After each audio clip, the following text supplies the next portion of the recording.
She doubted him because he was black, but his dignity spoke louder than her authority. What if a man's calm silence could speak louder than prejudice? He sat in first-class ticket in hand, doing absolutely nothing wrong, until a flight attendant looked at him and decided he didn't belong. Within minutes, passengers were recording. Whispers turned into outrage. And when the plane landed, her career was over. But this isn't just about a seat.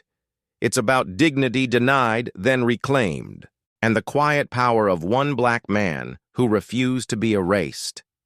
If you think this was just another misunderstanding, think again.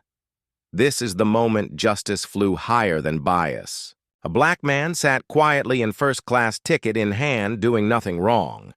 Moments later, a flight attendant tried to remove him, and by the time the plane landed, she no longer had a job. What happened at 30,000 FT that forced an entire airline to respond? And why are people calling this the Rosa Parks moment of the skies? Dear viewer, what you are about to witness is not just a story.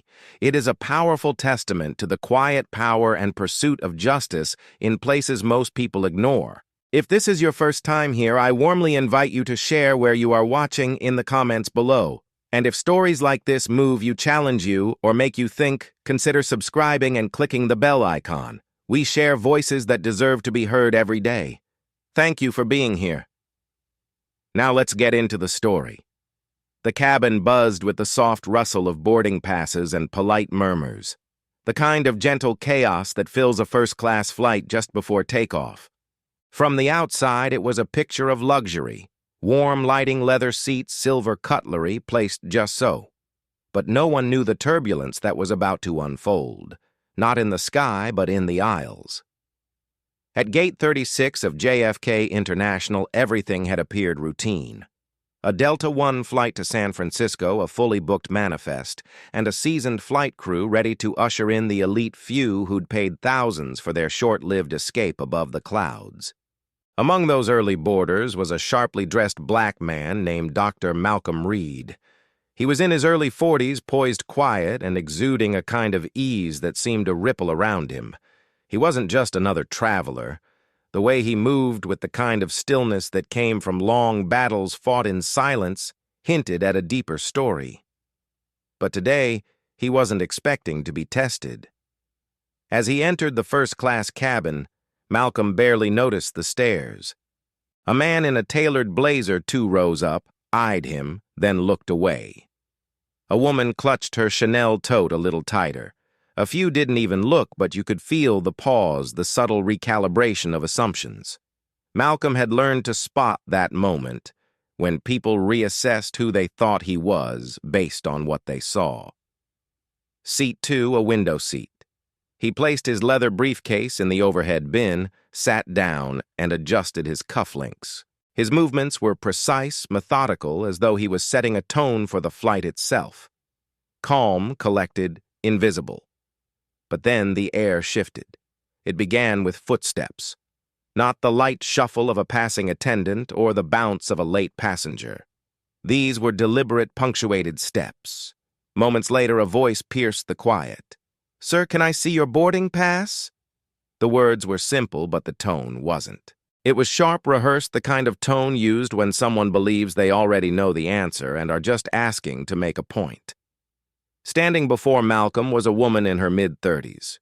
Her name tag read Alyssa Granger, and everything about her, from her upright posture to the forced smile that didn't reach her eyes, said she was used to being in charge and even more used to not being challenged. Malcolm didn't flinch. He handed over the boarding pass with the same deliberate grace he'd used to buckle his seatbelt. She glanced at it, then glanced again. Something flickered in her expression, a flash of disbelief before she handed it back, her lips tightening. "This seat doesn't appear to be correct," she said, voice loud enough to catch the attention of the passengers around him. Malcolm looked at her, his expression unreadable. "It's my seat," he said evenly. 2A. That's what's printed. There was a beat of silence, the kind that feels too long, too stretched, before Alyssa spoke again, this time louder. "I'll need to double-check. Please don't get comfortable." Passengers began shifting in their seats, not wanting to look but watching anyway. Phones were subtly lifted, one tap then another. Record just in case. It wasn't just a confrontation. It was something else entirely. What followed would take only 3 minutes. But in those 3 minutes, something irreversible would happen. A choice would be made. A line would be crossed. And the woman standing in the aisle who believed she was correcting an error would instead seal her own fate. Because what she didn't know, what no one knew, was that the man sitting quietly in 2A wasn't just another first-class passenger. He was about to become a name people would remember, not because of who he was, but because of what she assumed. And 3 minutes later, she'd no longer be wearing a name tag at all. This is the story of what happens when quiet dignity collides with loud bias, and what it means when the people we overlook become the very people holding the system accountable. This isn't just about a seat, it's about a moment, the kind that forces a reckoning at $30,000 left. The moment Alyssa Granger walked away with Malcolm Reed's boarding pass, the balance of the cabin shifted. The subtle hum of settling passengers was now interrupted by murmurs, darting glances, and the quiet anticipation of confrontation. A storm was forming not from turbulence, but from the misuse of power in a space where dignity was expected. Alyssa returned moments later, but she didn't look apologetic. Her lips were tight, her hands fidgeted with the edge of her uniform, and her eyes refused to meet Malcolm's. "Sir," she began, "I checked with our system. There appears to be a mistake. I'm going to have to ask you to move to the economy cabin." Her words were clipped, her tone final. Not a request, a command. Malcolm looked up slowly, his calm presence unsettlingly steady. "No mistake," he said quietly. "The seat is mine. I paid for it. You've checked. You saw it. You know I'm right." Her jaw clenched, but she didn't back down. "You're holding up boarding," she said now. Louder, her voice sharp enough to slice through the tension. "If you continue to resist, I'll have no choice but to call airport security." Across the aisle, a young woman gasped. Others turned their heads fully now, no longer pretending to ignore the exchange. One man pulled out his phone and hit record. Another whispered, "Did you hear what she just said to him?" Still, Malcolm didn't raise his voice. He didn't plead. "I'm not moving," he said simply. To Alyssa, that was enough. Without a word, she turned on her heel and stormed back toward the galley, her steps brisk and fueled by a cocktail of frustration and wounded pride. She wasn't used to being challenged, especially not by someone like Malcolm. Her face, normally the picture of polished professionalism, was now flushed with indignation. But behind her, the ripple effect had already begun. Passengers whispered, some shaking their heads in disbelief. One woman leaned over to her husband and muttered, "He's not doing anything wrong! Why is she treating him like a threat?" Another voice, this time from the back of the cabin, chimed in. "I don't think this is about a seat." And it wasn't. Alyssa wasn't merely enforcing protocol. She was enforcing perception. A perception shaped not by fact, but by assumption. It wasn't about the boarding pass anymore. It was about the discomfort she felt when authority was challenged by someone she didn't expect to challenge it. In the galley, she fumed. Her hands trembled as she reached for the intercom, dialing the cabin supervisor. "This man," she hissed, "is refusing to follow instructions. He's causing a disruption in first class and escalating the situation." But even as she said it, the lie sat bitter on her tongue. Malcolm hadn't raised his voice, hadn't moved, hadn't said anything inflammatory. The disruption wasn't him. It was her insistence that her word outweighed the evidence in his hand. Minutes later, the cabin supervisor arrived. A calm-faced man named Nathan Cole, who had served over 15 years in aviation and knew how to read the air. He approached with caution, a tablet in one hand, his tone patient. "Sir," he said to Malcolm, "may I see your boarding pass again?"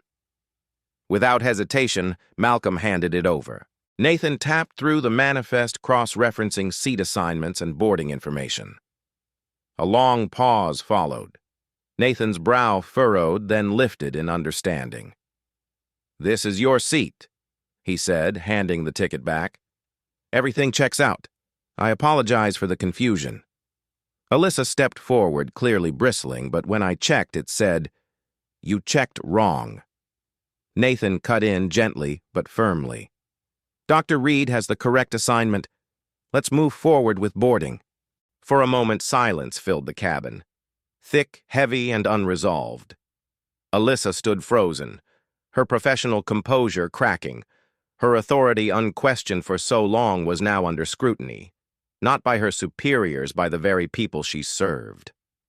"I was just doing my job," she mumbled under her breath as she walked away, her voice devoid of conviction. But the damage was already done. Malcolm returned to his book, the corners of his mouth, still his expression unreadable. He didn't look triumphant. He looked tired. Tired of having to prove what should never be questioned in the first place. Across the aisle, Danielle Moore spoke up. "You handled that with grace," she said quietly. "I don't think I could have stayed that calm." Malcolm gave her a nod. "You learn to," he replied, "when it's not the first time." In the galley, Alyssa Granger could feel the walls closing in. She poured coffee for passengers with trembling hands. Each polite smile from a traveler now felt like judgment. Her ears burned with whispers she couldn't quite make out, but knew were about her. She kept replaying the moment in her mind, how she had stood in front of Malcolm, assuming without cause, certain she was right. And now she could feel it. She had crossed a line, and passengers weren't forgetting it. A man's voice rang out across first class, the same one who had been recording earlier, Cameron Blake. "Just so you know," he said to no one in particular, but loud enough for everyone to hear. "This is going online." More phones came out, not in protest, not in chaos, in quiet resistance. A collective understanding had taken root. What happened in that cabin was more than a mistake. It was a moment of bias laid bare, and people weren't just watching. They were recording history, and somewhere behind the curtain, Alyssa began to realize the cabin might have moved on, but the story had just taken off. The cabin of Flight 3A2 from LAX to JFK was no longer a place of quiet relaxation or business-class tranquility. It had turned into a living, breathing tension field, subtle but undeniable. Though boarding had resumed and passengers were now buckled into their seats, conversations whispered beneath the hum of the engines betrayed a cabin deeply unsettled. Some travelers tried to carry on with their books, their emails, their glasses of wine. Others couldn't stop glancing at Malcolm Reed. He hadn't moved. He sat exactly where he was supposed to sit, seat 3A first class near the window, flipping through pages of a novel. His posture, a fortress of calm. Yet around him, the energy was different. You could feel it. Some passengers leaned in toward one another with curious glances and hushed voices. Others stole looks at the galley curtain where Alyssa had vanished not long ago, retreating into the quiet panic of consequence. "Aren't they supposed to treat all first-class passengers the same?" Rachel Kim murmured to her partner. "I saw her face when she looked at him," Clara Langford whispered across the aisle. That wasn't confusion. That was something else. Even those who weren't sure what to make of the confrontation felt something had gone wrong. And the passengers were dividing, not in anger, but in understanding. One group seemed determined to keep their heads down, unwilling to involve themselves, perhaps out of fear, discomfort, or complicity. Another group, growing by the minute, was watching Malcolm not with suspicion, but with admiration. Admiration for how he had stayed calm, for how he had spoken with clarity and grace, for how, even after being wrongly accused, he hadn't lashed out. The flight continued its taxi onto the runway, but the emotional atmosphere had veered off course. In the back row of first class, Edward Langford leaned over to his wife, Clara. "You saw that, didn't you?" he said. "No one should be treated like that, especially when they've done nothing wrong." She nodded, folding her hands tightly in her lap. It makes you wonder how often it happens when no one is recording. In seat 2C, Sofia Delgado shifted in her seat, her toddler sleeping against her shoulder. She glanced at Malcolm with something like recognition not of him specifically, but of the experience of being questioned, challenged, dismissed. She hadn't said anything yet, but she would remember this flight long after it landed.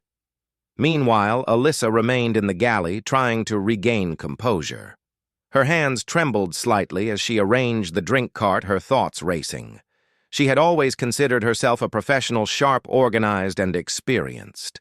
But today, something had snapped. Maybe it was the pressure of a long shift. Maybe it was something uglier she wasn't ready to name. She had made a judgment, and now that judgment had been challenged, not just by Malcolm, but by the quiet fury of dozens of eyes watching her every move. Her colleague, Jasmine Monroe, entered the galley and gave her a long, steady look. Jasmine was younger, newer, but not naive. She had been quiet through the incident, hoping it would resolve. But now her silence weighed on her like lead. "You okay?" she asked, though the question hung awkwardly in the space between them. Alyssa didn't respond. She simply pressed her palm against the counter, steadying herself. "They're turning on me," she said, her voice low. "Maybe," Jasmine replied gently. "Or maybe they're just seeing what really happened." Silence stretched uncomfortable and sharp. Back in the cabin, Cameron Blake was typing furiously on his phone. The video was already uploading to social media, accompanied by a caption that read, "Black man wrongly confronted for sitting in his assigned first-class seat. Watch the way he handles it. Bias in the sky. Justice at 30 KFT." Within minutes, the video had been shared dozens of times. Comments poured in, some furious, some heartbroken, some demanding answers. Cameron knew what he was doing. This wasn't just a moment. It was a message. And yet Malcolm remained silent. He had seen the video uploaded, had even received a notification from a colleague who had recognized him. But he wasn't here for attention. He hadn't asked for it. He was simply trying to travel home. Still, when Danielle Moore leaned toward him and whispered, "Thank you for staying calm," he gave her a faint nod. No words, just acknowledgement. The captain's voice eventually broke through the atmosphere. "Ladies and gentlemen, we've reached our cruising altitude. Flight attendants will be coming through with refreshments shortly. Thank you for your patience." It sounded like any other flight, but the people on board knew better. This was no ordinary journey. Something had shifted. And not just because of one mistake, but because of the way it had been handled, the way it had been denied, and the way Malcolm had chosen to respond. Alyssa re-entered the cabin with the drink cart, her smile practiced but noticeably strained. The tension was still there, floating just beneath the surface. As she passed Malcolm, she didn't say a word. She couldn't meet his eyes. The silence between them said everything. "Sparkling water, please," Malcolm said quietly when she reached his row. She poured it quickly, placing it on his tray with a napkin still not looking at him. Sofia Delgado watched the interaction and shook her head slowly. This wasn't over. Not by a long shot. And when Greg Sanders in 4B asked Alyssa, "Is it true you tried to have him removed?" her silence was louder than any answer. The cabin had divided not into chaos, but into quiet sides of conscience. Some had turned inward, choosing the comfort of neutrality. Others had turned outward, realizing neutrality was no longer an option. And somewhere in that mid-air silence, Malcolm Reed became more than just a passenger. He became a symbol of how injustice doesn't always come in loud bursts, but in subtle denials, quiet dismissals, and the calm resistance that refuses to go unnoticed. By the time Flight 382 touched down at JFK, the sun had begun to dip below the horizon, casting long amber shadows across the tarmac. Inside the cabin, passengers remained seated, unbuckling only after the familiar chime. For most, it was just another flight. For Malcolm Reed, it was something entirely different. And for Alyssa Granger, the senior flight attendant who had wrongfully accused him, the descent wasn't just toward a runway, it was toward accountability. Malcolm rose slowly from his seat, retrieving his carry-on from the overhead compartment. His movements were unhurried, composed. There was no need to rush. As he stepped into the aisle, a few passengers nodded to him silent gestures of solidarity. Terrence Hughes clapped him gently on the shoulder. Another mouthed, "Thank you." Malcolm responded with quiet grace, but he didn't linger. The moment wasn't about attention, it was about truth. At the front of the aircraft, just beyond the door, two airline representatives waited beside the captain. Their posture was formal, their expressions unreadable. Alyssa spotted them from the galley and froze. She instinctively adjusted her blazer as though fixing her uniform could somehow erase the events that had unfolded, but nothing could undo the choices already made. "Ms. Granger," one of the representatives said, stepping forward, "please remain on board. We need to speak with you privately before you disembark." Her heart dropped. The words, though polite, were unmistakable. She was being held back for review. Passengers began exiting row by row. The hum of rolling luggage and casual conversation filled the cabin, but within it was a subtle undercurrent of tension still lingering. Alyssa watched Malcolm exit the plane, his back straight, his head high. He didn't glance back at her. In the terminal, Malcolm was escorted by a different pair of airline officials into a private lounge. They were courteous, almost overly so, but he understood the performative nature of their gestures. Public relations damage control always began with courtesy. The lounge was quiet, the lighting soft. On the table sat a folder with his name on it. Vanessa Harrington, the airline senior director of customer relations, entered moments later, followed by a corporate mediator, Olivia Grant, and a legal advisor. Malcolm stood as she approached. "Dr. Reed," she said, offering a hand, "I want to begin by sincerely apologizing for what happened on Flight 382. There is no excuse for the way you were treated." Malcolm shook her hand but said nothing at first. He waited for the usual script to play out the explanations, the rehearsed regret, the promises of change. But Vanessa didn't follow the script. "I know you've probably heard 100 apologies," she continued, her tone earnest, "and I know none of them can undo what happened. But we're not here just to say sorry. We're here to ask how we can do better." Malcolm raised an eyebrow slightly. That was a different opening. "I'm listening," he said. Vanessa sat down, folding her hands on the table. "We've reviewed the footage. We've spoken to the crew and several passengers. What happened wasn't a miscommunication. It was a failure of judgment, of training, and of accountability. And we believe your insight can help us confront those failures honestly." Malcolm leaned forward slightly. "You're asking me to consult on how to fix a system that dismissed me. I'm asking you to help us dismantle the part of the system that allowed it to happen," she replied. "We've created an internal task force to address bias in our customer service model, and we'd like you to join our Passenger Advocacy Council as a founding member." There was a pause, not because Malcolm didn't have words, but because he understood the magnitude of the offer. This wasn't just about making things right for him. This was about changing how the airline treated people who looked like him and those who didn't have the presence or calm to stand up for themselves. "I'm not interested in being your public relations mascot," he said plainly. "If I do this, it has to be real transparent, not just corporate optics." Vanessa nodded. "Agreed. Total transparency. We're also revising our training protocols, not just bias awareness, but actual situational scenarios where staff are required to confront their assumptions, and we want feedback from you." Malcolm studied her face. She meant it, or at least believed she did. That was a start. "I'll join the council," he said, "on one condition." "Name it." "Every 6 months, I want a public report published detailing the number of bias-related complaints, how they were resolved, and what steps were taken. No red tape, just the facts." Vanessa hesitated for only a beat, then nodded. "You have my word." Outside the lounge, a different conversation was unfolding. Alyssa sat in a cold, windowless meeting room. Her badge had been removed. Linda Whitmore, a human resources officer, and Philip Brennan, a representative from the airline's ethics committee, sat across from her reviewing notes on a tablet. "Miss Granger," Linda began, "you've been placed on administrative suspension pending further review.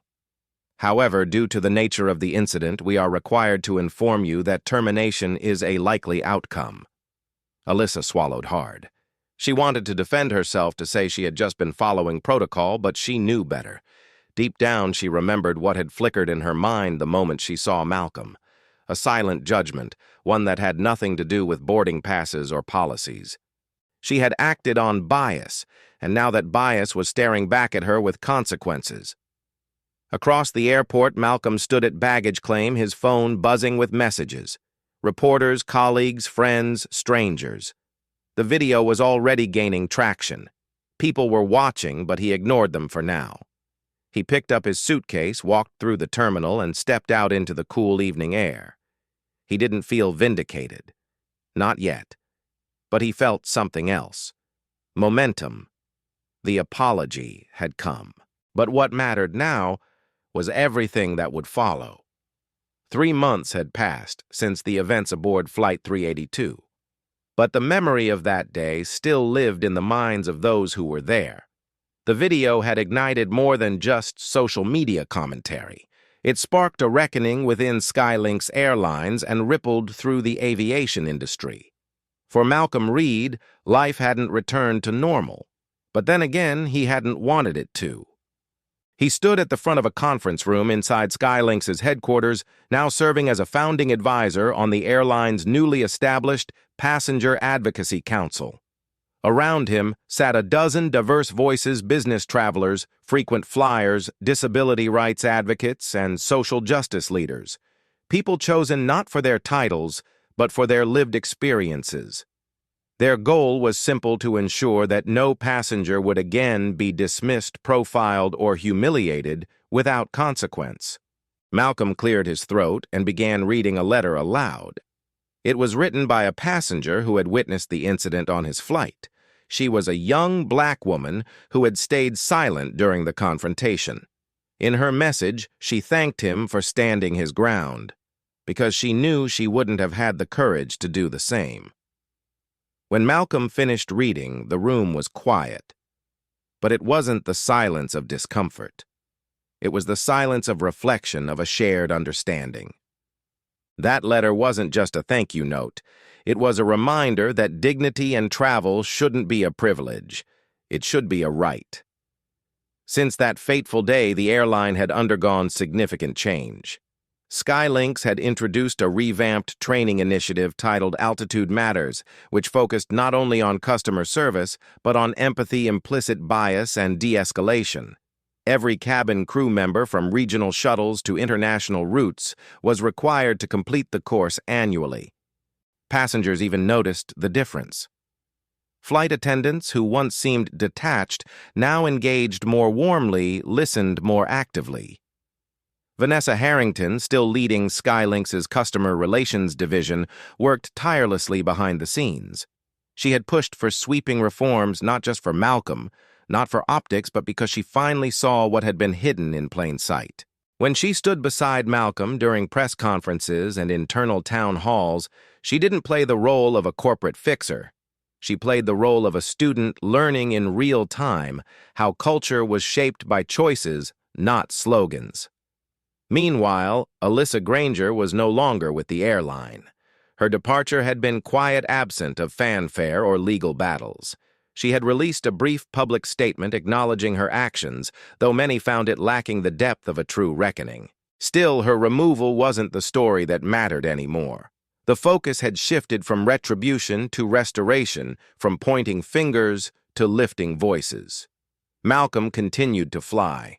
In fact, just last week, he boarded another Skylinks plane, this time heading to a leadership conference in Chicago. As he stepped into the first-class cabin, a young flight attendant greeted him by name. "Welcome aboard, Dr. Reed. We're honored to have you with us." It wasn't the words that struck him. It was the sincerity in her voice. It was the absence of doubt in her eyes.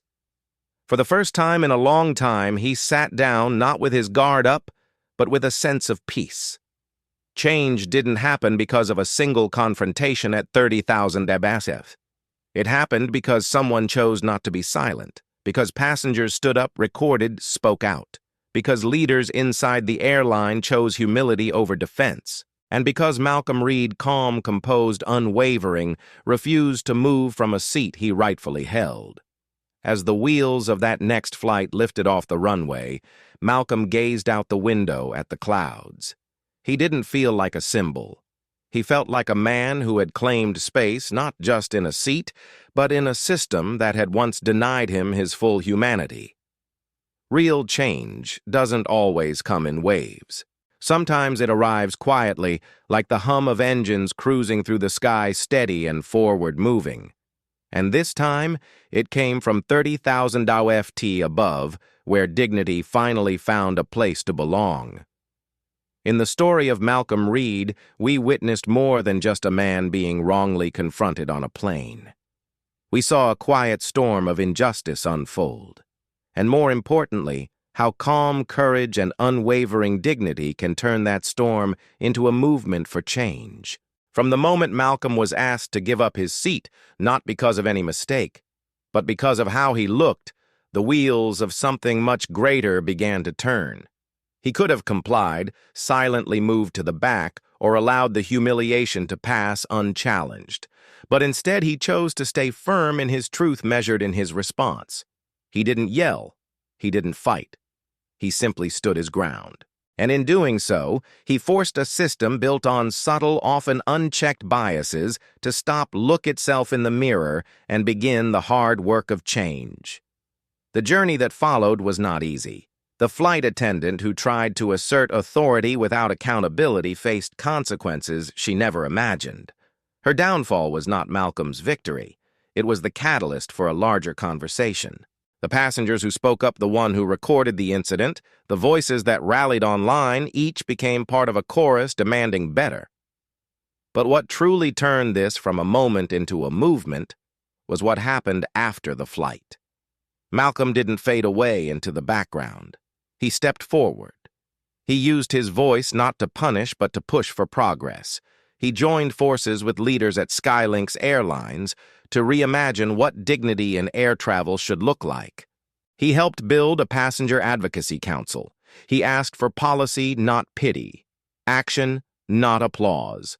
And through it all, he remained true to the same calm resolve he showed on that plane, reminding us that sometimes the most powerful stand is taken not with volume, but with presence. So what can we learn from Malcolm Reed? We learn that real power doesn't come from titles or uniforms.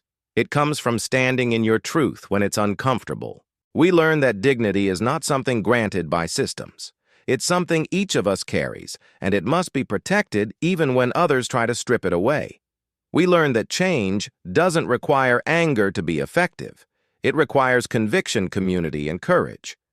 In a world where injustice often hides behind politeness, Malcolm's story teaches us to pay attention, to speak up not just when it affects us, but when we see it affect others. Whether it's on a plane, in a boardroom, or in a classroom, the principle remains the same. Every person deserves to be seen, heard, and treated with respect.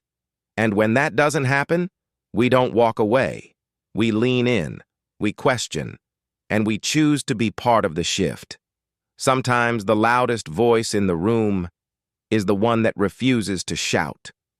Marcus, like so many others, didn't ask to be a symbol. But when the world tested his worth, he answered not with rage, but with resolve. And because he stood still, a system began to move. Let this story remind us true dignity isn't granted, it's claimed, not through anger, but through presence, not in chaos, but in clarity. Do you think the flight attendant deserved to be fired, or should she have been given a second chance? If no one had recorded the incident, do you think justice would have been served? Is quiet resistance more powerful than public outrage? How many people do you think face moments like this every day, but go unnoticed? If this moved, you challenged you, or reminded you of someone who needed to hear it, don't scroll past. Leave a comment. Share your thoughts. Subscribe to Soulful Stories of Fu, where truth finds its voice. Because stories like this, they don't just reveal the world, they reshape it.